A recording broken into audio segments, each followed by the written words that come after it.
प्रभारी राजा कुणाल प्रत्यक्ष में तो उस व्यक्ति पर कठोर प्रताड़ना की कार्यवाही करता है, जैसे उसे सजा देकर न्याय कर रहा हो। लेकिन क्या सच में वही चाहता है कुणाल?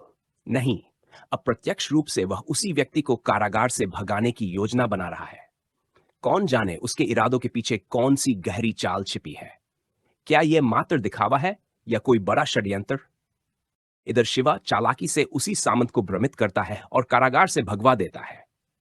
पर यह सब यूं ही नहीं। शिवा स्वयं उसके पीछे पीछे चल देता है, जैसे शिकार अपनी आंखों से शिकारी को देख रहा हो। सामंत भागता हुआ सीधा जाकर उस रहस्यमय जरदारा के पास पहुंचता है। वही जरदारा जो असल में वजीर हारून है। उसने अपने असली स्वर को छुपाने के लिए अपने मुख में कुछ ऐसा डाल रखा था जिससे उसकी आवाज ही बदल जाए, ताकि कोई पहचान न सके। अब दोनों के बीच एक गुप्त वार्ता होती है। सामंत घबराया हुआ जरदारा से कहता है, मैं किसी तरह शिवा से बच बचाकर यहां तक आया हूं, मुझे बचा लो, कहीं वो मुझे फिर से पकड़ न ले। शिवा, जो ये सब छुपकर सुन रहा था, बारीकी से हर बात को समझ रहा था। वो जरदारा की असलियत जानना चाहता था, उसकी शक्ल देखना चाहता था। लेकिन अफसोस, उस वक्त जरदारा की पीठ शिवा की तरफ थी। शिवा सिर्फ उसके कपड़े पहचान सका, लेकिन वो चेहरा अभी भी एक रहस्य बना हुआ था। उधर छुपे शिवा को जरदारा के सैनिकों ने पकड़ लिया। उनमें से एक सैनिक गुस्से में बोला, शिवा, तुझे और तेरे परिवार को हम इसलिए अब तक नहीं मार रहे हैं क्योंकि तेरा बड़ा भाई सिद्धार्थ अब तक हमारे हाथ नहीं आया है। वो हमारी पहुंच से बाहर है। दूसरा सैनिक जोर से हंसा और बोला, जब तक वो हमारे हाथ नहीं लगता, तब तक तुझे हमारे कारागार में ही सड़ना पड़ेगा, समझा? शिवा कुछ बोलना चाहता है, पर उसके होंठ सिले हुए हैं। उसका चेहरा गुस्से और अपमान से तमतमा उठा है। इसी बीच सेनानायक सामंत तथा जरदारा वहां से भाग निकलते हैं। शिवा उन्हें रोक नहीं पाता, क्योंकि तब तक जरदारा की शक्ल उसकी पहचान में नहीं आती। लेकिन उसकी आवाज, हाँ, आवाज कुछ जानी पहचानी लगती है, जैसे उसने पहले भी कहीं सुनी हो। तभी शिवा ठिठक जाता है, कुछ सोचता है, पर तुरंत पीछा करने दौड़ पड़ता है। तत्पश्चात शिवा गुस्से और जोश में भरकर जरदारा के सैनिकों पर टूट पड़ता है। एक एक कर सभी को मार गिराता है।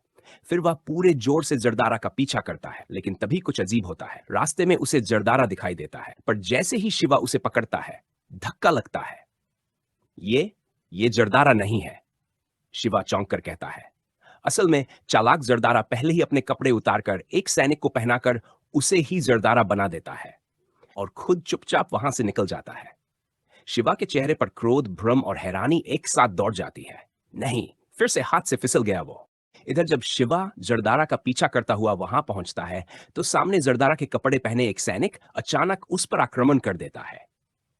शिवा चौंक जाता है, पर तुरंत खुद को संभालता है और कुछ ही क्षणों में अपनी तेज चाल और फुर्ती से उस सैनिक को काबू में कर लेता है।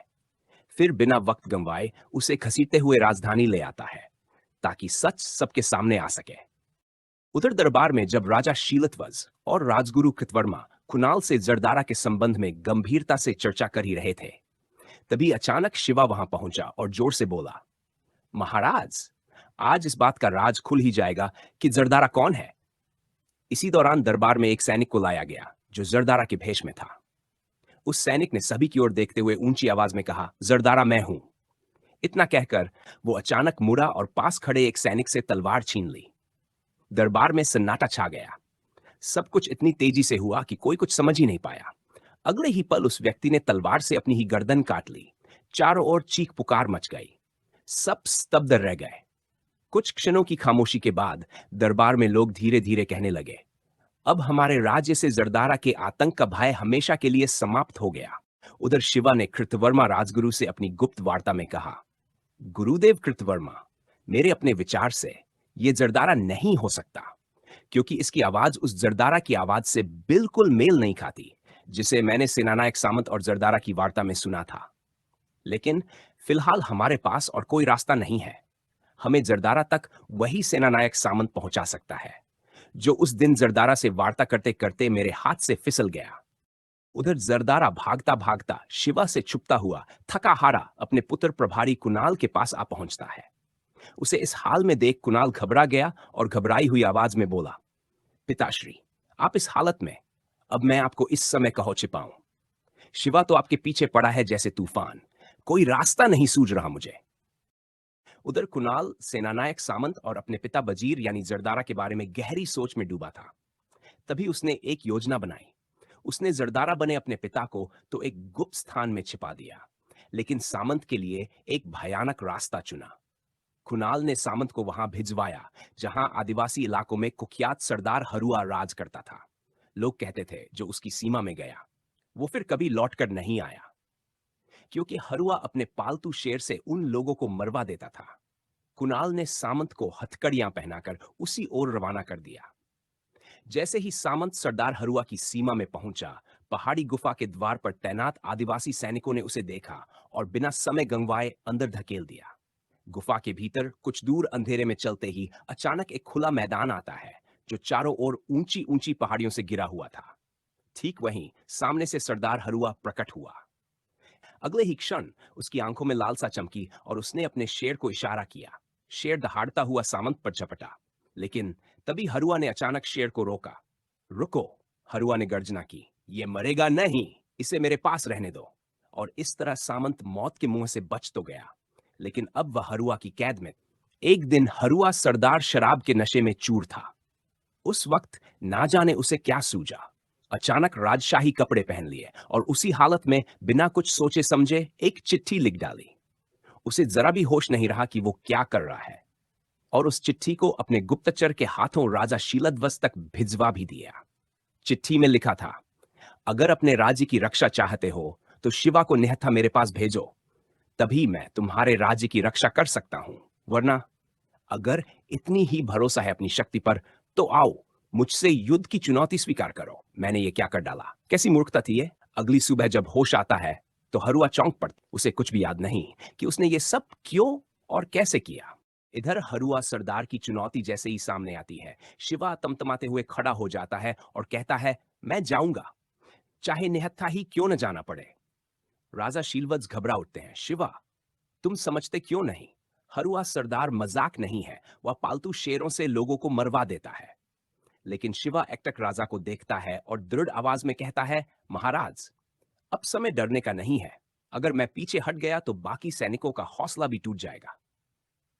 राजा फिर भी रोकते हैं। शिवा, तुम्हें अपने प्राणों की परवाह नहीं पर हमें है।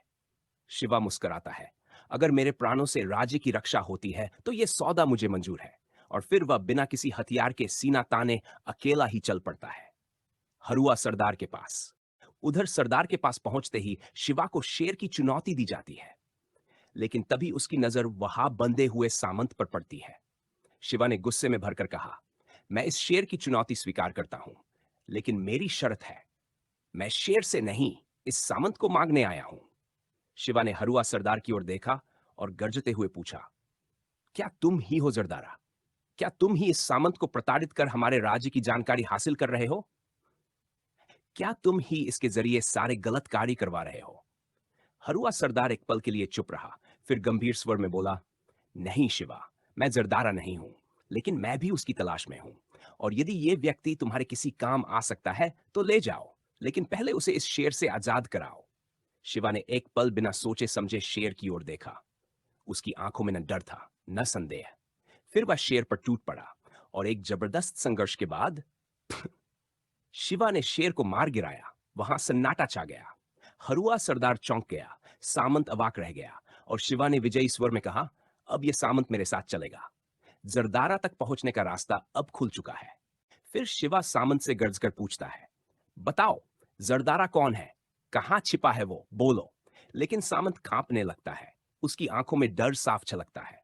वो कुछ बोलने की कोशिश करता है, वह मैं मुझसे नहीं होगा, और अचानक हकलाते हुए जमीन पर गिर पड़ता है। हद है, फिर से बेहोश हो गया। शिवा गुस्से में बड़बड़ाता है, इसमें कुछ तो जरूर छिपा है जो ये बोलने से डर रहा है। सामंत की हालत देखकर शिवा को भी अब शंका होती है, क्या ये सच में कुछ जानता है या फिर डर के मारे सारी याददाश्त खो बैठा है।